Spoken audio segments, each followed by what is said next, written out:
All right, we are live. All right. If we're live, we're ready to go. I want to welcome everyone to our most recent installation of the Radical Philosophy Hour. We've got two speakers today. I'll introduce Justin Clardy first. He's at Santa Clara University. A lot of his work focuses We on are race, live. love, and justice. So his work recently has been focusing on non-monogamy and a lot of that having to do specifically with the Black experience of non-monogamy in the US. So I'm going to post some links to both his webpage in a moment on the YouTube page, as well as to his most recent book, Why It's Okay Not to Be Monogamous. That was out in 2023 on Taylor Francis. And with just a tiny bit more introduction, it is, after all, Black History Month. It's also Valentine's Day for those who are watching live. So both of our talks will relate to Black history and Black contemporary life. But Justin's for sure will also have to do with Valentine's Day and love. So please, Justin, take it away. Thank you for that. Everybody, thanks for having me here. I'm looking forward to this talk and some of the Q&A. Today's talk actually comes from a paper that's forthcoming in Sia Banana, which is a journal of Africana Studies. And the title of both the talk and that article is Ill-Fated Portrayals of Black Non-Monogamy and Their Harmful Consequences. A lot of the stuff or a lot of stuff in today's talk has been taken from that paper, but trying to be made accessible into a talking format. And so we'll sort of like see how that goes. But with no further ado, huh? My grandfather loved the Temptations. By the time I became interested in intimate relationships in the late 1990s, I had already heard Eddie Kendricks sing the words to their timeless hit, Just My Imagination, Running Away with Me, countless times. First released in 1971, the love song carried and still carries cultural cachet more than 20 years later in Black American households. While quite lovely in its own right, here it is a jumping off point for discussing how representations of Black love become etched in our social landscape. So are our imaginations just our imaginations? In this talk, my primary concern is with the parts of the social imagination that deal with how we think about Black love and intimate relationships. I explore media portrayals of non-monogamous marked as Black. I argue that many of these portrayals often reinforce harmful negative stereotypes and fail to capture the diversity and validity of Black consensual non-monogamous relationships. In societies like ours, marriage and marriage-like relationships contour the social imaginary, and they shape how we think about intimate relationships by establishing the norms against which deviancy is to be measured. Some writers have referred to this as amatonormativity, here thinking about the work of Elizabeth Brake, where that word simply means the assumption that marriage and marriage-like relationships are a universally shared goal for all people, or mononormativity, which is a default set of assumptions that take for granted that monogamous relationships are desirable by all. They're similar. One includes marriage, the other one does not, right? Um, it comes as little surprise then that cultural tokens in the social landscape, i.e., songs, television shows, movies, that portray romantic love and other intimate caregiving relationships are predominantly organized around monogamous logics and ideologies. Monogamy is always already presumed, thereby licensing the legal monogamous marriage as the standard for legitimate and prescriptive intimate relationship arrangements. However, this social context or this social landscape is changing. Polyamorous relationships and other non-monogamies are becoming more prevalent. However, because of a scarcity of portraying these relationships in media, there's a tendency to celebrate any representation of consensual non-monogamy in the mainstream.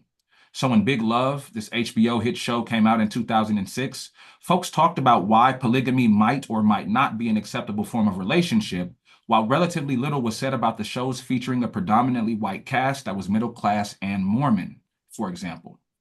One issue with Big Love was that, in spite of the fact that the demographic profile of existing polyamorous community in the US is diverse and resembles that of folks in monogamous relationships, it fed the impression that Black folks don't engage in C&M, or to echo Molly, a character in Issa Rae's Insecure, that's just some white people shit. If C&M, or consensual non-monogamy representation in the media, has been scarce broadly, Black C&M has been even more scarce. contributing to a reluctance to engaging and critiquing the shortcomings of said representations, which is exactly what I'm aiming to do in this talk. In my view, how Black non-monogamies are portrayed reveals something of ethical relevance about the social imagination in societies with lasting legacies of anti-Blackness and mononormativity. The imagination is generally regarded as a source of possibility. It enables us to envision things and situations beyond our present moment. In this sense, it bears a relationship to aspiration for more just futures. Yet the ways that the imagination might also facilitate harm is under-discussed. For example, when the content of our imaginations import racialized tropes and other controlling images of already oppressed groups, it can be a site where disproportionate harm is generated and adds to the weight of oppression for those groups. For example, my work shows how Black polyamorous lives and loves are always already troubled by a monogamous social imagination. I show how the social landscape around non-monogamy contains a problematic nexus of social and moral attitudes that have harmful effects on the prospects of Black polyamorous existence, including but not limited to demonization, undue stigmas and stereotyping, the reduction to sociocultural invisibility, compromised agency, fetishization, estrangement from oneself, the obstruction of empathy, and the manufacturing of threats to monogamous relationships, just to name a few. Further, insofar as mono and mononormative tropes are complicit in anti-Black logics, they maintain anti-Black structures such as legal monogamous marriage. So at this point, I want to shift to a discussion of cultural products about Black love to show the real estate that monogamous logics has in the social imaginary. While these products seek to depict idealized versions of intimate relationships, they ultimately rely on logics that require both the presence and demonization of non-monogamous practices. Throughout much of the 20th and 21st centuries, popular songs, films, and books about Black love in the US has portrayed love as something that is only appropriate when it is monogamous. For example, R&B music has been a kind of repository for Black artists' portrayals of love and its woes. In the early 20th century, Bessie Smith was singing about love's obstructions in her highest charting song, The Downhearted Blues, and other popular songs like A Good Man Is Hard to Find.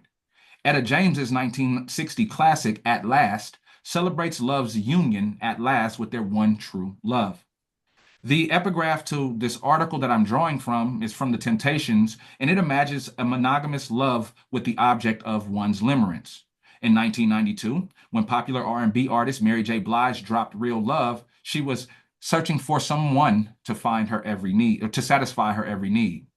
By 2000, the R&B group Jagged Edge would be issuing the imperative, "Let's get married," a message that would resound 8 years later when Beyonce, already married to husband Jay-Z, would release the anthem for all the single ladies, affirming what many Black women felt for a long time, that if he liked it, then he should have put a ring on it. Keyshia Cole's 2005 song, Love, resembles James's At Last in singing of monogamous love's union after enduring severe longing, and it still has a strong grip on the social imagination, inspiring scores of Black folks to sing it with all of their might at social gatherings, including weddings. Among others, these songs establish a widely acknowledged script and social norms for intimate romantic relationships and make it more difficult to choose and live in relationships that deviate from these portrayals. Films that regularly appear on lists cataloging the so-called best Black romance films like Love and Basketball or Love Jones also promote monogamous relationships. In the face of obstacles intended to challenge their love, audiences root for the protagonists in these films to achieve their happily ever after in the form of a stable monogamous relationship. In Love and Basketball, Monica and Quincy must overcome advances from potential suitors, Shawnee and later Kyra, before they settle into a monogamous marriage by the end of the film. In Love Jones, Darius must confront and navigate his jealousy of Marvin, Nina's ex-fiancé, before he and Nina would be able to have their own happily ever after. Beyond these fictional portrayals, Oprah Winfrey's television network OWN features a reality television show titled Black Love that seeks to answer the burning question of what does it take to make a marriage work, and claims to offer proof that it can happen for anyone. These portrayals are not without consequence, and they intensify a marriage industrial complex that broadcasts legal monogamous marriage through books, magazines, and various other forms of advertising, like dinner for two deals at restaurants. Although take advantage of that if you can today, right?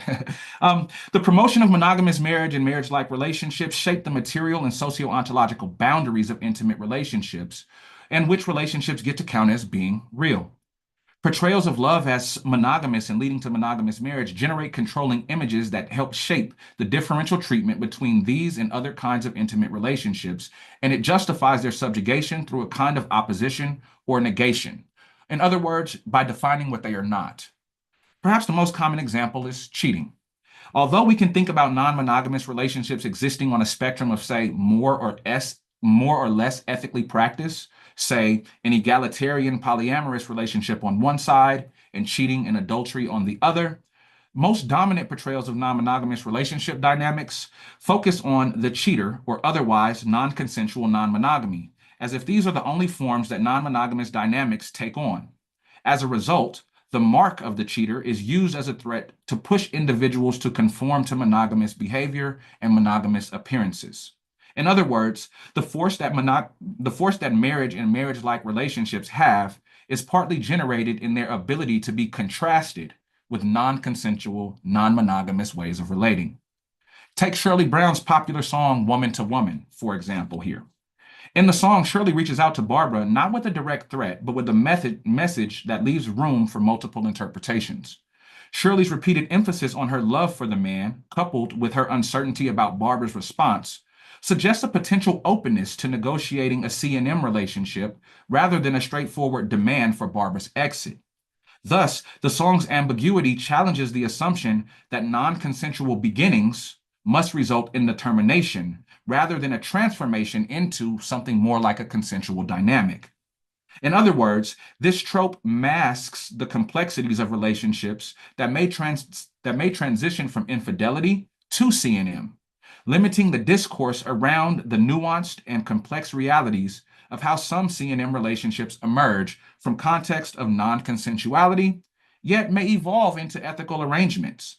Mononormative interpretations instead suggest this zero-sum game where Shirley is warning Barbara to back off. A critical lyrical analysis reveals more ambiguity. What I'm suggesting is rather than a moment of confrontation, woman to woman can be seen as a moment of potential solidarity. When Shirley sings, "I think you'll understand just how much I'll do to keep him," this could be interpreted not as a threat, but as an invitation to Barbara to recognize their shared emotional investment. The line, "I don't want no trouble now," further complicates a mononormative reading by suggesting that Shirley might be open to a dialogue rather than a fight. The ambiguity here opens up the possibility for a consensual non-monogamous negotiation, where both women could express it and explore a shared relationship with the man, challenging the zero-sum game narratives that are often depicted in such scenarios. Instead, in this mononormative landscape, non-monogamous narratives are used as an important mechanism for sustaining the value of monogamous relationships, leaving mononormativity as an unscathed hegemonic norm. The point can be stated another way. Take the film Brown Sugar as an example. The film concludes with its main protagonists, Sidney and Dre, establishing a monogamous relationship with one another.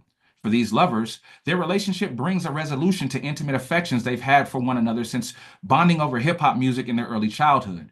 However, en route to their happily ever after with each other, each of them violates the conditions of their already existing monogamous relationships. The night before Dre was to be wedded to Reese, he and Sidney clandestinely share a kiss and approach having sex with one another before ultimately stopping short. Later in the film, after Dre and Reese marry and then divorce over an extramarital affair had by Reese, Sidney accepts a marriage proposal from her beau, Kelby. However, Sidney realizes that she is not ready to marry Kelby and calls off the wedding after sharing a passionate night with Dre. The point is that the narrative arc of their iconic love story situates non-monogamy as a site of conflict to be overcome in the attainment of a happily ever after. For example, neither Dre nor Sidney consider the possibility of relating to one another whilst relating to their fiancés by garnering consent to, say, polyamory or some other form of consensual non-monogamous relationship. Instead, non-monogamy becomes a triangulated mediator in the establishment of love stories that ultimately end in monogamy, rather than a possible site where we might find resolution to mono and a mononormative conflict. Non-monogamous intimacies become a kind of counterforce that oppose monogamy instead of showing them as compatible with happily ever afters themselves. Through subterfuge, non-monogamy keeps monogamous understandings of romantic love intact. Thus, promoting mono and mononormative values is carried out at the expense of non-monogamous forms of intimacy. Now, these examples only form a part of my point, as they focus on what audiences who assume monogamy as a default would consider unethical non-monogamy, although I have tried to problematize this thinking. We can also think about portrayals of Black C&M relationships as well. The 2018 film Superfly has a Black protagonist who is in a C&M relationship. The 2017 remake of Spike Lee's She Gotta Have It on Netflix drummed up a lot of social discourses and think pieces from popular media outlets. Willow Smith has admitted to being polyamorous, and Issa Rae's Insecure also featured a non-monogamous marriage. Recording artist SZA's The Weeknd also uncovered polarizing perspectives about C&M relationships, particularly among Black women.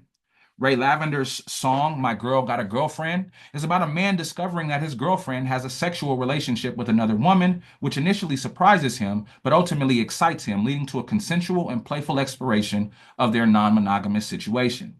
Against this backdrop of underrepresentation, there's a tendency to embrace just any old depiction of Black non-monogamy, even when flawed, in the service of refusing to air our dirty laundry, so to speak. Thus, many are complacent with the mere attempts to tell a new story about Black love.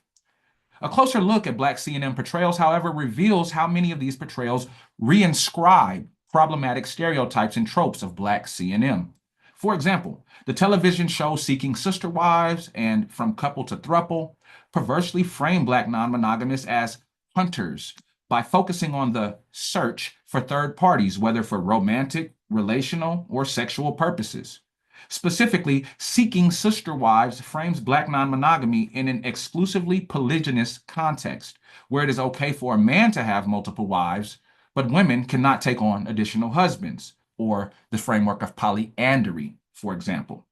From Couple to Throuple frames exclusivity as a kind of monogamy plus one, i.e. a throuple, right? Thereby masking a multitude of other consensual non-monogamous relationship styles that Blacks can and do practice. For example, SZA's For the Weeknd is commonly read as a tale of sexual empowerment for Black women because it seemingly depicts decentering the importance of male satisfaction in favor of Black women prioritizing their own sexual desires and satisfaction instead. Over the course of the song, listeners get the impression that she is generally aware of her sexual object's participation in other relationships as she sings, and feel free to sing along with me in the chat on YouTube, right? My man is my man, is your man, heard it's her man too. My man is my man, is your man, heard that's her man Tuesday, Wednesday, Thursday, Friday. I just keep him satisfied through the weekend. As long as, quote, he's there by 10:30, no later, on Friday, ready to drop them draws and give her what she wants, SZA consents to a non-monogamous relationship dynamic in her involvement with the object of her sexual desire. However, The Weeknd's sexual empowerment comes at the expense of presenting more progressive forms of non-monogamy. For example, while SZA decentralizes men from her sexual desire, we do not see her talking about having additional relationships of her own. To this extent, we do not learn this about the other women either. Thus, it can be said that The Weeknd perpetuates gender-based tropes of heterosexual men who are presumed to be monogamous. As a result, while the song portrays a kind of C&M, it does so by preserving dyadic models of intimate relationships. So this sort of thinking about them in pairs, right? Relationships between two and only two people. The project of sexual reclamation and empowerment rests on gendered assumptions, along with monogamous and monogamous-like dynamics. This observation is supported by SZA's second verse, where she sings, what kind of tease is 2 days? Need me, least about 4 of them, more of them. Pleasure P's boyfriend number 2 points out the suggestion that C&M relationships are such that it is okay for men and not women to have multiple partners, as the song's title suggests. Pleasure P is involved in a C&M relationship with a woman who he knows to be in an additional relationship with another man. To this degree, he contributes to a C&M narrative that opens up space for reconfiguring heteromasculinity by disrupting the relationship between homosocial bonding and male dominance over women's sexuality. The monogamous configuration of woman, man, man brings us to confront our mononormative assumptions about sexuality and a mechanism of men's control over and access to women's sexual desires. How we doing on time? You've got a few minutes left, and if you need a few more than that, it'll just cut Okay. into questions is all. It's all good. Cool. I mean, I don't think I want to sort of continue to sort of like reiterate the same point, but I mean, there are some points where I'm just sort of re-articulating these dynamics. So we can kind of move sort of very quickly to what I take the consequences of some of these portrayals to be, and then open up space for some Q&A. So I don't have enough time here to detail every single harmful consequence of these portrayals, and so for time's sake, I will focus on two, namely controlling images and stigma on the one hand, and then hermeneutical injustices on the other. And I will steer interested folks to my forthcoming publication in Sia Banana, which is an open access journal for the sort of more detailed nitty-gritty of this. The idea here is that when love gets cast in this light, it contours the bounds of what love is and what love is not. What results is that folks who participate in relationships outside of monogamous norms are subjected to pervasive negative stereotyping, such as being labeled cheaters, sluts, or hoes. To continue, these controlling images also control the love stories that we can tell. So we might imagine an audience member when I'm sort of discussing Brown Sugar or Love and Basketball, although non-monogamy is present throughout that film, saying, well, that's not what the movie was about, right? Disallowing me the space for interpretation of said cultural products as instead being all about non-monogamy, right? So these logics constrain the stories about love that we can even tell. And I want to move quickly to sort of the kinds of or a couple of kinds of hermeneutical injustices that get experienced. So for those unfamiliar, hermeneutical injustice is a certain kind of estrangement to oneself based on being excluded from the interpretive frame of understanding, right? And some of the hermeneutical injustices associated with Black non-monogamy include depersonalization. So when they find themselves in non-monogamous love, they might be questioning themselves because there's no script for love being able to look this way. There's also fetishization, like as a kind of forbidden fruit, right? So this, I think, makes them more vulnerable to things like sexual assault, abuse, so on and so forth. And the irony is that Pornhub, which is one of the most popular adult websites, regularly publishes stats at the end of every year as like a kind of a wrap up, and group sex, including sort of threesomes or orgies, always find themselves among the top or most searched of these categories, right? And so we have, it seems, as a culture, a strong interest in this type of stuff, in spite of sort of demonizing it on the other hand, right? I think that this asymmetry is really, really interesting.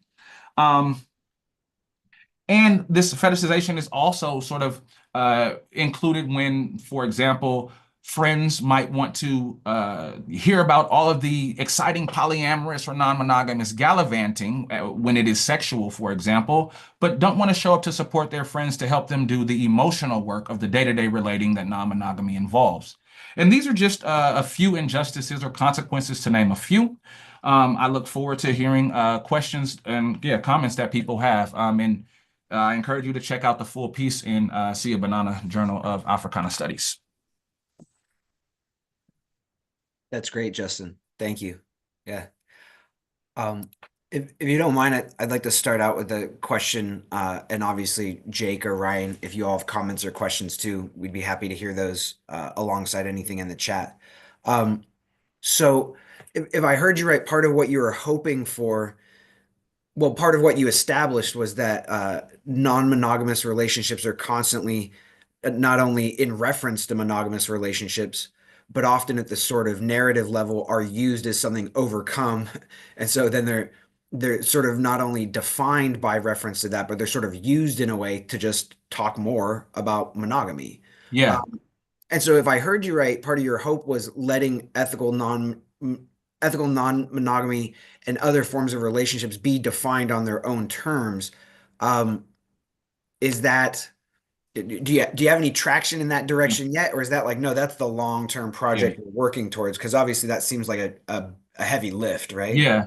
Yeah, I mean, it's a heavy lift, and I think that this project is engaged by people who take themselves to practice relationship anarchy, right? And one of the, I think the sort of savvy moves about relationship anarchy is that it doesn't necessarily refer to monogamy in its title the same way that non-monogamy does, right? Mhm. Non-monogamy exists in this semiotic relationship with monogamy such that it is defined as its opposite. And so, unfortunately, I don't know that it will ever be possible to talk about non-monogamy without talking about monogamy, but for the frame that relationship anarchy sometimes provides us. But another thing that I wanted to say about this sort of triangulation and how non-monogamy gets used to advance these monogamous narratives is sort of that same move is complete has been implicated in racist logics as well. So we can think about the antebellum period where Black relationship dynamics took on non-monogamous forms even through the slave trade, the domestic slave trade, but also sometimes were engaged in with consent. But then you go into like Reconstruction, where the only kinds of relationships that get legitimated are those that are marital. So we have a bunch of these Black families that have non-monogamous structures that get excluded, so on and so forth, while still resting on this idea that Blacks are hypersexual nymphos or hoes and they can't sort of quell their sexual urges, right? And so the emergence of Black respectability politics bears a relationship there to like, well, I can show people that I'm curbing my sexual desires. But why I mention this sort of like racial history as it pertains to the promotion of monogamous relationships is to say that mononormativity, legal monogamous marriage, and using non-monogamy in this way are also reifying anti-Black structures, if that makes sense. Yeah, absolutely. Yeah. Ryan or Jake, did either of you have Yeah, a yeah, yeah. comment? Can I add to that? Because I think you know, your point I think is especially well taken in terms of and I want to maybe hear you speak about this a little bit. The family as a structure, right? Okay. Precisely because you mentioned, right, in the period of Reconstruction, right? The only relationships that are allowed or legitimated are monogamous ones. And I think the question of the family is obviously tied to that, right? Hmm. Because this model, this normative white model of the family is precisely the cell that is mom, papa, child, or whatever, monogamous together. Uh, uh, and I think that as well, right, ties into different structures that families can take. And so, if you could speak on that a little bit, I'd be interested in hearing. Yeah, I mean, I think that sort of if we sort of think about accommodating the kinds of familial structures that not only Black non-monogamists find themselves enlisting in, but just sort of this sort of notion of chosen families that we see emerging amongst other members of LGBTQIA movements and things like that, all kind of, I think, exist in a way to push the state to try to recognize something other than this nuclear model. Now, when it comes to sort of like the pragmatics of that and how will we legislate it and this, that, and the third, all right, it becomes tense for some people because they want to preserve the liberal, like democratic society or capitalism, and they want to sort of find a way to both preserve that on the one hand and then accommodate these families on the other. But it may just be that the potential that non-monogamous families have in the fact that they're being non-conforming is that they help us leverage a critique against liberalism and or capitalism as well. So there's a lot of work being done, a book by Elizabeth Sheff that I think really touches on non-monogamous families pretty well. It's called The Polyamorous Next Door. Um, but yeah, I mean, I think I talk about it in my book, Why It's Okay Not to Be Monogamous. And yeah, I mean, to really I think we can have our own independent conversation just about non-monogamous families, their potential, so on and so forth. And so, yeah, good question. Thank you. If I could ask something, Yes, please. We have a few minutes left. Yeah.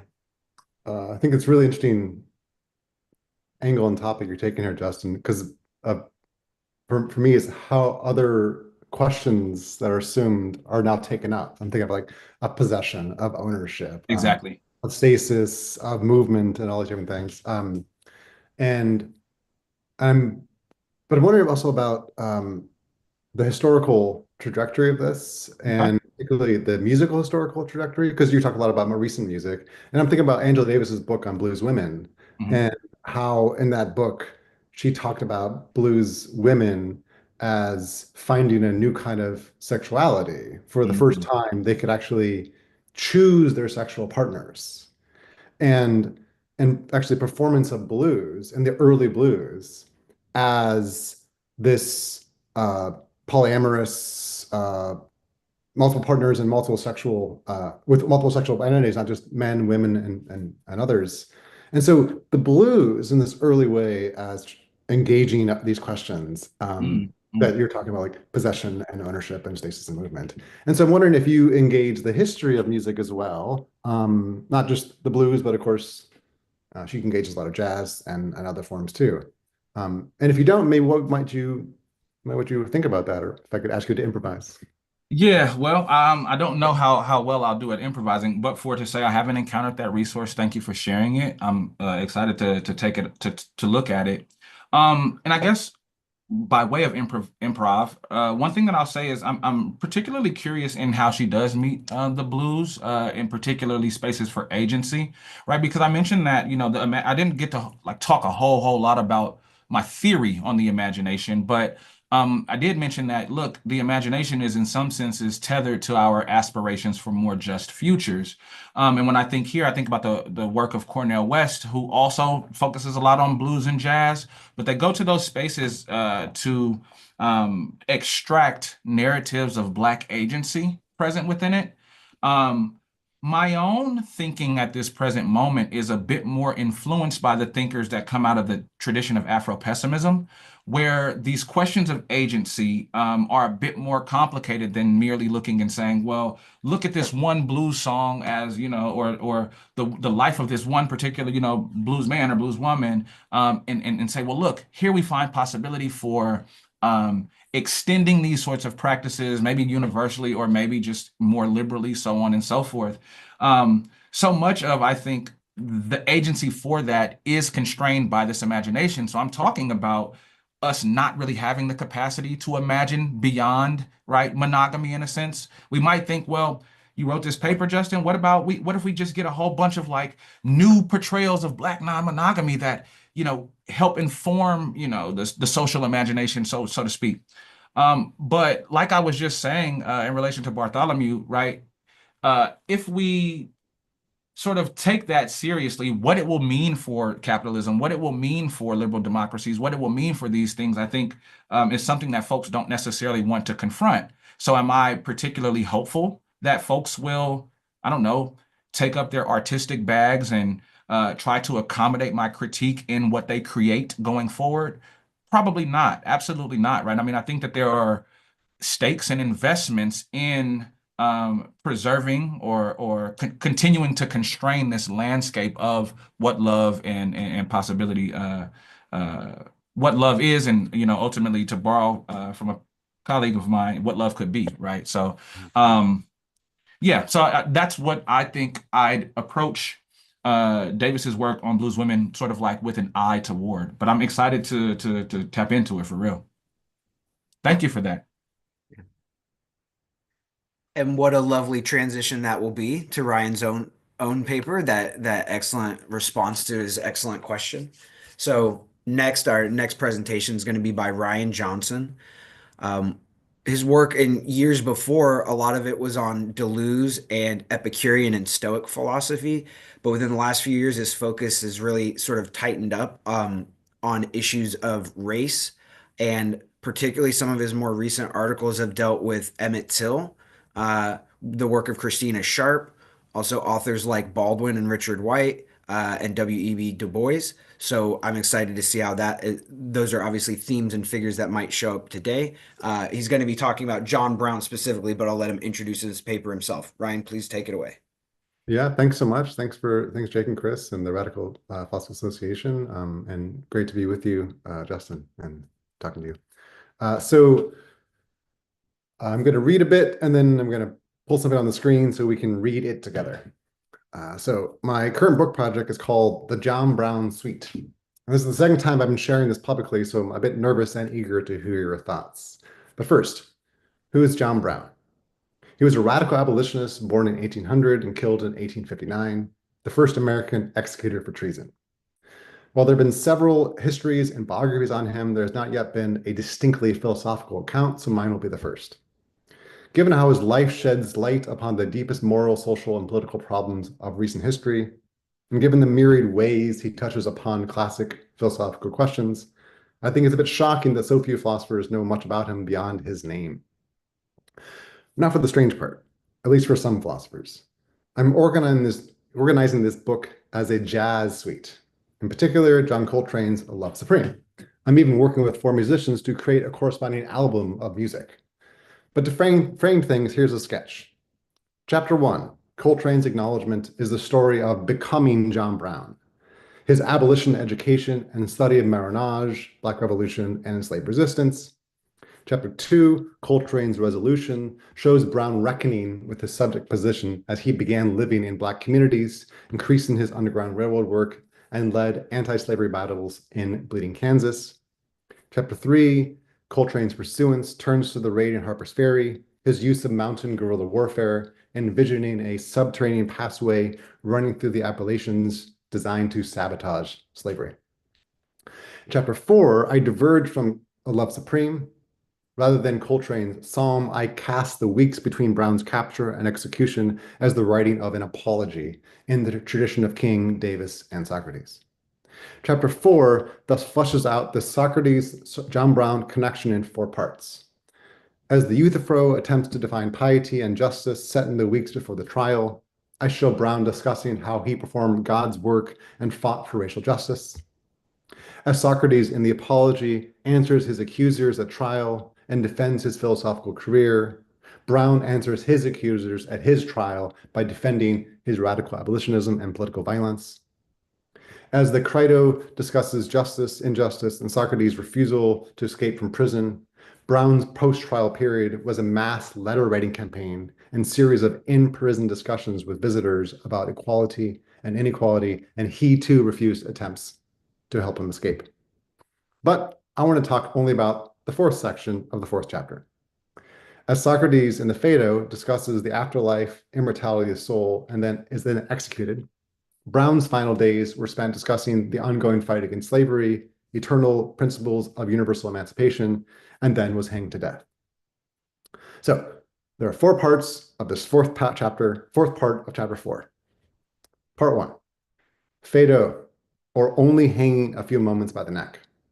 The Phaedo tells the story of Socrates' last hours in death, as Phaedo told some exiled Pythagoreans. While the Euthyphro, Apology, and Crito are more non-committal on the immortality of the soul, the Phaedo describes the soul as having intellectual affinity with eternal forms. Yet in the Phaedo, it still contains a dramatic depiction of Socrates' fidelity to philosophy as a way of life in the face of an unjust death sentence given by a corrupt city. While many scholars read this and the other 4 dialogues in Socrates' final days as an extended argument for the good life, centered on the question, what is life living for? When placed in conversation with John Brown's Apology, the question turns upside down, becoming what is worth dying for? For John Brown, this is the question. What is worth dying for? And this, for me, raises the question of a thanatoethics. Part 2, thanatoethics. In Aporias, Derrida speaks of a thanatoethics, which he defines as a general euthanatoethics, a philosophy of euthanasia, of dying well. This Derridian sense of dying well appears in Elsa Dorland's spin on thanatoethics, which she defines as practices where death serve as an agent for restoring life's value. I see elements of a Brownian thanatoethics when Nahum Chandler says, quote, the telling of the story of Brown's friendship with Black folk is the story of the death of a white man. As I say earlier in this book, because the death of a white man was the measureless measure by which all things are measured in a white supremacist society, John Brown figured out, Chandler says, that he could, quote, take the socially granted white male life and dispense with it, kill it, destroy it, give it up to the risk and possibility of absolute dissolution, unquote. Only a white death then could cause the most damage to a white and thus anti-Black world. This meant that Brown, Chandler continues, quote, had to die twice. Once as that ordinary historical being called a white man, and again as that flesh and blood being who can only be given a proper name, John Brown. For me, this means that Brown's thanatoethics entails a double death. Here's the first. To kill the whiteness he could not escape, a kind of racial suicide. While fighting in so-called Bleeding Kansas, Brown was reported to have been killed, except he wasn't. So he seized upon these false reports as a strategic advantage. His death became camouflage. He then grew his now famous long beard, started using fake names, and began walking back and forth across the country, preparing to attack Harper's Ferry in the deathly shadow of whiteness until he later died again. And later in Virginia, after his capture, John Brown wrote his apology in the shadow of that first death. He increasingly, quote, centered his mind upon his rapidly approaching death, not out of fear or anxiety, but perfectly composed and wholly reconciled to his fate, as indeed he had been all along. That was a description of it. This demeanor to death was not new to him. As a committed Calvinist, he was reconciled with his to destiny very early. Du Bois, in his book on Brown, which, by the way, Du Bois considered his best work and it was republished in 1962, right before his death, located, quote, two strong elements in Brown's life. First, Du Bois says, the sense of overruling inexorable fate, and second, the mystery and promise of death.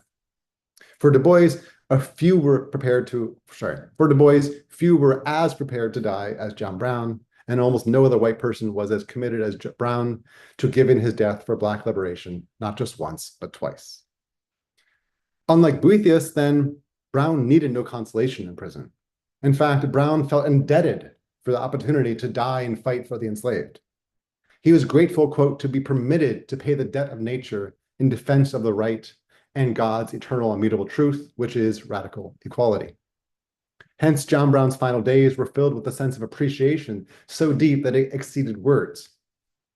I know that I will have to hang next Friday, Brown wrote in a public letter, but I want you to know that there are others who will take up my work and prosecute it in a successful issue. Clearly echoes of Socrates' own promise. Brown's first death, in short, was a militant resolution to end his life as an ordinary historical being called a white man in the name of Black life and liberation. As for his second death, on December 2nd, 1859, Brown was hanged to death as one already dead. More than a historical white man, he now died as a militant fighter giving the proper name John Brown. As J. Stella Martin said, quote, no man has ever died in this country as John Brown died because he died twice. But even this is not quite right, as Chandler notes, quote, if death is at least double, then it is most assuredly never only double.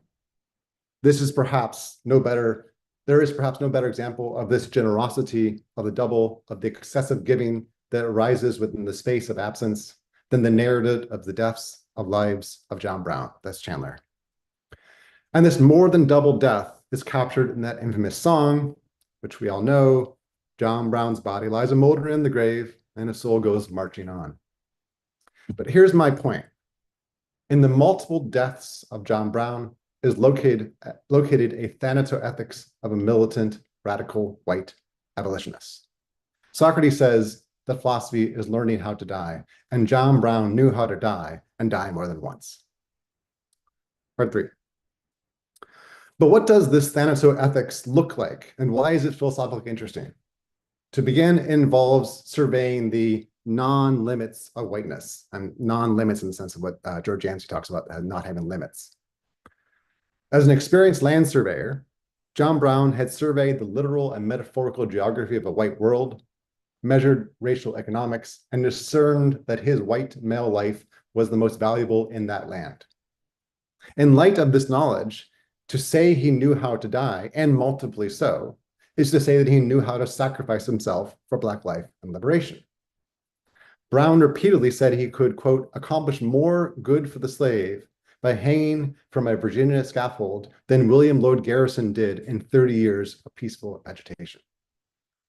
Such thanatoethics entails knowing what George Yancey diagnoses as a defining feature of whiteness. It knows no edges. It just expands wherever and whenever it pleases, becoming irate at any kind of resistance or limit it meets. Shannon Sullivan calls this ontological expansion, and John Brown knew this and how to effectively exploit it. Through his abolitionist training, which I explained in chapter 1, he learned that while whiteness seems to lack no edges, it sure has limits, and death is the last. The trick is that these limits are supposed to locate within whiteness through a sort of immaculate autoconception, which means that John Brown, as a white man, is the supposed source of these limits. He could then bend them from the inside until they broke. He just needed to locate and bend them until white supremacy collapsed under its own unsustainable weight. Let me say that kind of again, but in a different way. John Brown knew how to sacrifice himself as a white man for Black life and liberation. As James Jones reports, John Brown led me to think that he intended to sacrifice himself and a few of his followers for the purpose of arousing the people of the North from the stupor they were in on this subject. Such sacrifice was necessary to awaken people from the deep sleep that had settled upon the minds of the whites of the North. He knew well that the sacrifice of any number of Black folk would have little or no effect. That's a quote. Including this sacrificial dimension, a Brownian thanatoethics is actually an auto-thanatoethics. An old Kansas ally visited Brown in the days before his execution in a late attempt at a rescue, which Brown, like Socrates, again declined. Unlike Socrates, however, his reasoning was not about the higher value of a life after death, but the higher value of the life on earth and the promise of better lives for others. Again, he said, I am worth more now to die than to live. Brown thus indexed the so-called limitless value of his white life to the slave's cause and used it to sabotage slavery.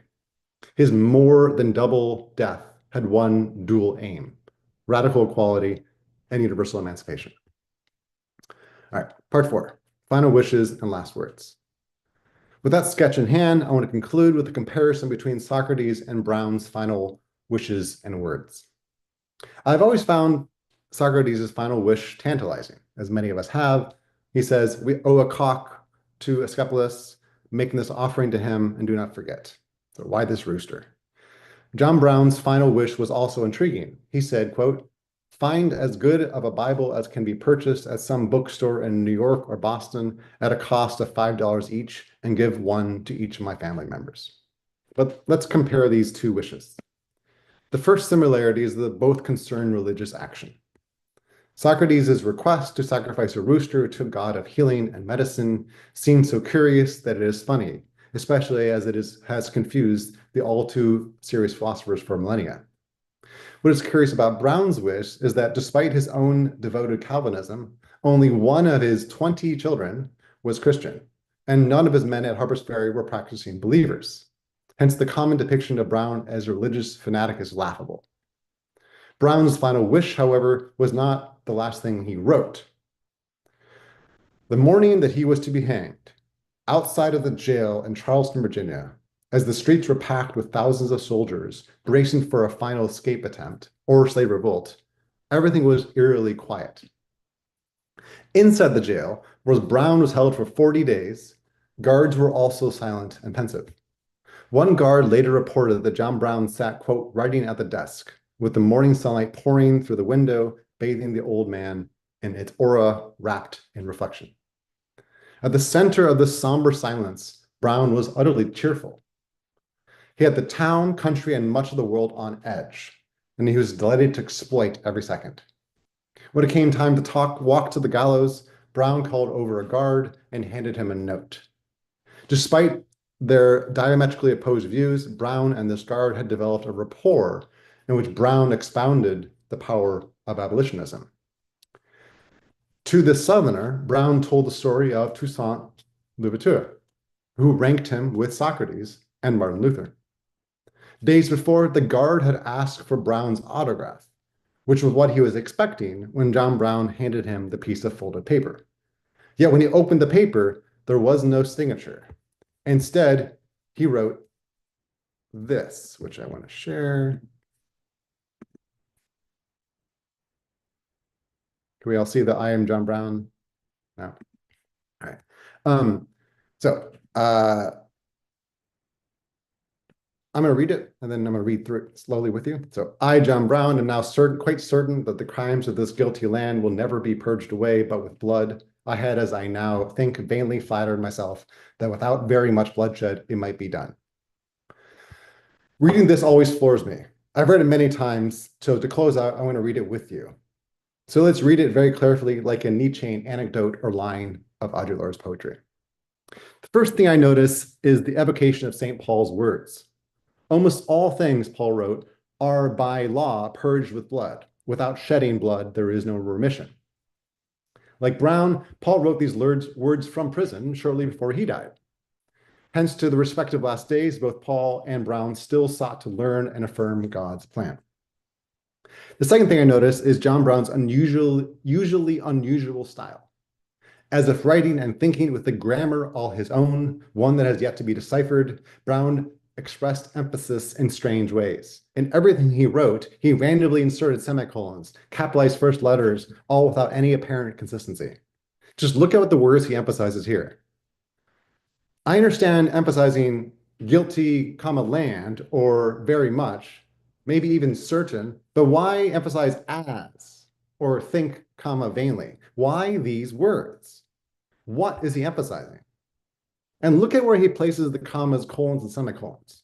Why the comma between guilty and land? Should I pause between them so I can feel the full weight of guilt before hammering it down on land in the US? What about the semicolon between away and but? Should I pause there too, even after feeling the movement away, before coming down harder on but with blood, since the word blood is capitalized? And should the same happen between bloodshed and it, with the scenes of bloodletting falling down like a mercury-lined broadsword, which he used in Kansas, on it might be done? Why too put a colon between land and will? Is the will never be purged supposed to be the description, definition, or explanation of guilty, land? The same question applies to the think and vainly. Is think, vainly, flattered myself, supposed to function as the description, definition, or explanation of, as I now, what is going on? So if you please, if you can, hold this constellation of questions as we connect Brown's last written words to Socrates' final wish. Placed side by side, Socrates' request to sacrifice a rooster and Brown's words about the cost of ending slavery. Philosophers should be struck, confused, and I think compelled to ruminate more on these final words. I myself, after years of reading and thinking about John Brown, am still utterly confused. And in and through my confusion, I keep reading them over and over, trying to find some secret to his Thanato-ethics that I have not yet discovered, but in which I sense and hear some revolutionary rhythm. Before turning to Brown's hanging, which I do in the next chapter, I ask you to read those words again, to read them, as Nietzsche says, like a cow. Chew them, swallow them, and vomit the cud back in your mouth so you can chew and repeat again. And don't worry if you don't find the answer, just ruminate for a while. Because here's the truth I've found. John Brown is not the answer. He is a question. The sharp, unrelenting embodiment of a question pointed like a pike on the pressing on the back of the American consciousness. I feel that pointed question every time I read these last words, every time I think of them. And I wonder if you all feel that too as you read them now. Thanks. Yeah, excellent. Thank you, Ryan. Thank you. Yeah. Thanks. Justin, do you perhaps have a comment? If the speakers Yeah. have back and forth with each other, it's really productive. So please. Yeah, no, absolutely. So for me, I mean, I was thinking about a couple of things. Like as you were talking about the first death and the second death of John Brown, I was thinking about like what it might look like in the contemporary landscape for whites to die in the service of Black life, liberation, things like this. One, I'm interested in what you think sort of like explains the reluctance to do so in so many contexts or so many ways. But then also, when I was thinking about the question about reluctance, I was thinking about, of course, the now famous case study, I guess, of Rachel Dolezal, right, who sort of comes up a lot in discussions of transracialism, sort of like a woman who was, I guess, ethnically, um, I guess folks believe that her ethnic heritage aligned more with a white racialization, but ultimately she identified as a Black woman, ultimately headed the NAACP, so on and so forth. And it doesn't seem that the social sort of like response or the political response to Dolezal's, what we might think of as this similar kind of dynamic at play between dying once and then existing in the service of Black freedom, so on and so forth, right? It wasn't celebrated, right, in the same way that we're wanting to go back and sort of think about John Brown's two deaths and sort of recast it in that way. So yeah, I guess that made me think about like, how important is sort of like privacy, right, in the sort of process of undergoing a particular death in the service of, like, because it seems like if this gets publicized and kind of reified, then yeah, I guess I think about social or public perception. But maybe you can talk a little bit about the stakes and then maybe a little bit about this Dolezal case. Yeah. So John Brown never claimed to be anything but white, or I mean, so he didn't do that. He instead just started living, working with, worshiping Black communities more and more, particularly in Springfield, Massachusetts. And that's where he met Douglass. That's where I'm pretty sure he met Sojourner Truth. And so he just started living in those communities. And as he did so, he started abandoning the white communities that he had grown up in. And you can trace the kind of separation between these two communities. And it's not that he ever abandoned white people. He thought that race was this thing used to divide all the time. So he instead saw these political, social inequalities that he could exploit, and race was a way in which that was cast. So I think that's one thing he never himself misidentify as that, right? But I think there's a part of your question is really important, and it's similar. It gets at why I ended with not answering the question, and I just kind of ended with like, let's just read this over and over again.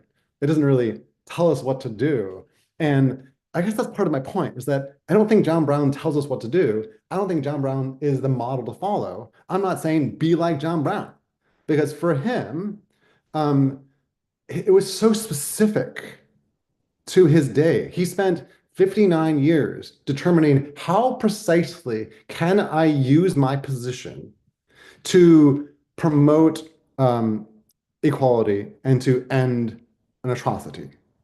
And it doesn't mean if you're in a different situation, you have to spend another 59 years to know exactly the social dynamics in there in order to exploit them.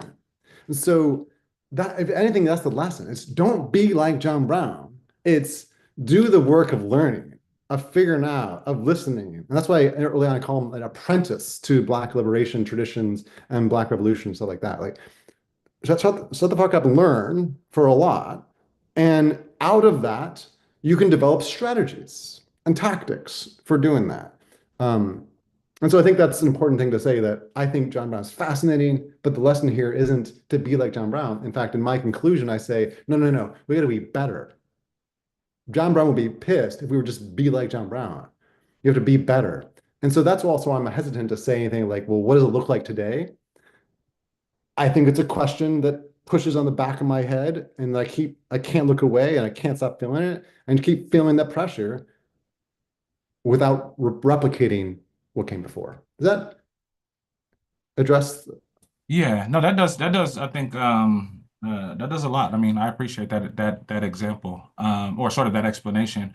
I'm wanting to sort of think more about the piece that identification is playing in these sort of comparison between Brown and Dolezal a little bit more myself. So you're right. You're right to point that out as being a very central and key distinction between the two cases and things like that. So yeah, and the second part of the explanation, just chef's kiss.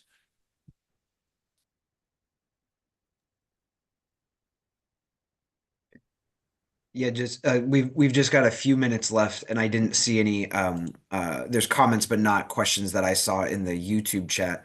So something I was wondering on similar lines, what does it take to die to one's whiteness, both in general and what did it take for John Brown? And I don't know his biography very well. So I was hoping it wasn't just sort of a moment of conversion because I'm always a little bit skeptical of those one and done, or but they're definitely real. I'm not skeptical in that sense, but you can't teach someone how to do that, right? It's almost like a miracle. It happens or it doesn't. And so to hear that it was a slower process of just sort of spending time in the culture, coming to love neighbors as neighbors, that's something that's more the line I go. So it's happy to hear that that's at least part of what it was for John Brown. Yeah. I think absolutely. So one of my favorite passages in the Du Bois book is from a letter that John Brown wrote when he was asked by one of the major Western East Coast abolitionists, like 11-year-old son of one of these abolitionists, as he was leaving their house, he said, "Can you tell me about your life?" And John Brown wrote this autobiography in the third person, which is kind of funny. But it was like a 25-page thing. And he talks about the moment when he was the same age as this kid. This was a white kid. And he was taking these cattle into Michigan. He's from Northeast Ohio. He grew up in Northeast Ohio. And he went to this place, this farm where he's dropping them off. And that person had a slave child who was same age as Brown. And Brown, it was the first time Brown had encountered the kind of difference in treatment, where this farmer was treating him this way, and he was treating the enslaved boy like an enslaved boy. And Brown was like, what the hell's going on? Why is this happening? And I think that's not like a conversion, but one of the seeds that grew and grew and grew and grew. And you can locate this kind of inflection points throughout his history. I think a big one is this public statement that happens in a church in Hudson, Ohio. And I actually use Badiou's thinking about the event and fidelity to the event to think through that quite a bit, especially because there's a lot of resonances with Paul. But I think it's wrong, I agree, Chris, to just say conversion, you're done. No, it's a slow moment, and you can retroactively locate these inflection points. But those are things that happen later as we tell the story and trying to figure it out. Yeah, very good, very good. And Jake, I think we're out of time, but you are unmuted. Did you have something you wanted to add, Jake? I mean, no. it's also flexible here. Well, I was just briefly I mean, if I think of inflection points today, I can't help but think of self-immolations that we've seen in some sense and bring them in there. And obviously that is way more than I think a thorny question than I think you probably want to answer. It's the last question.